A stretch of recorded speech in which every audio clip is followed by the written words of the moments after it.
Ramón, pues como dijiste, estamos en la oficina del ingeniero Miguel Vargas Maldonado, quien ha estado atento a este discurso del excelentísimo señor presidente Leonel Fernández. Vamos a conversar con él. Ingeniero, así, ¿cómo, a grosso modo, cómo puede evaluar el discurso del presidente Leonel Fernández? ¿Cuáles son los lineamientos que usted vio? ¿Cómo se puede definir este discurso? Gracias, Ulises, gracias a CDN, permitirme esta presentación, esta participación ante el discurso del presidente Fernández. Ciertamente es lamentable que el presidente Fernández insista en ocultar la magnitud de la crisis y el efecto que esta va a producir en la sociedad y en la economía dominicana. No presentó un plan de medidas para mitigar la crisis y poder generar y preservar empleos y poder dinamizar la economía del país. El país que describió el presidente Fernández en su discurso ciertamente es el país que todos quisiéramos, que todos los dominicanos aspiran, pero la triste realidad es otra. Y en ese sentido nosotros calificamos el discurso más como una rendición de cuentas, un discurso de justificación, un discurso de promesas, donde muchas de las imágenes virtuales que observamos ya la habíamos visto en otros discursos del presidente de la República. Ratificó la política de endeudamiento que ha tenido este gobierno y no se justifica que en este momento el presidente Fernández, ante la incertidumbre económica, la crisis internacional y nacional, pues presente al país una nueva línea del metro. Establece que el narcotráfico no pasará, pareciera que va a fijar residencia en República Dominicana, y por otro lado vemos cómo pretende también justificar lo que es la corrupción, el manejo inadecuado del gasto público y el despilfarro.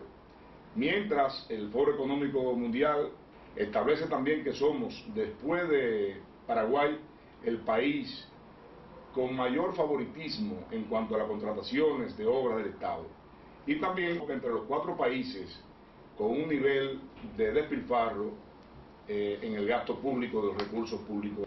Por otro lado, dice que avanzamos en lo que es la educación, y este mismo Foro Económico Mundial coloca a la República Dominicana en el último lugar en cuanto a calidad de educación, que avanzamos en electricidad, y este Foro Económico Mundial coloca a República Dominicana en el lugar número 133 de 134 países.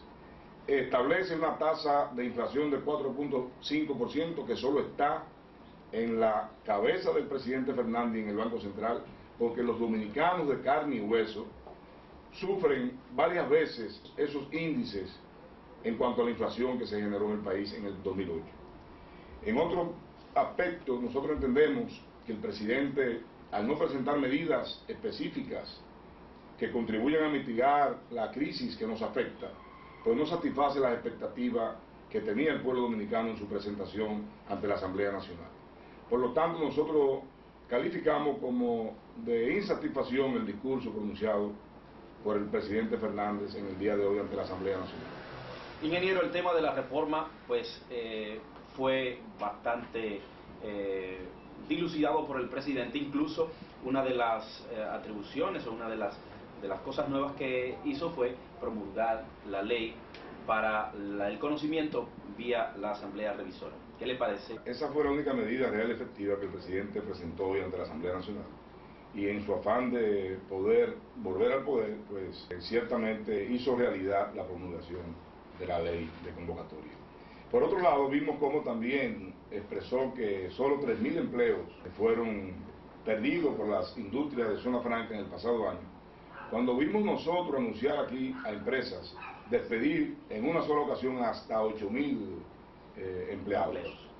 De manera que nosotros entendemos que no se corresponden estos indicadores con la realidad que ocurrió en el pasado año en su rendición de cuentas del presidente Fernández. Distorsionó algunos de los indicadores que él plantea, donde pretende también presentar avances en sectores como educación, como salud, como energía, donde todos sabemos, y el pueblo de manera directa lo ha sufrido, no ha sido así como establece el presidente Fernández.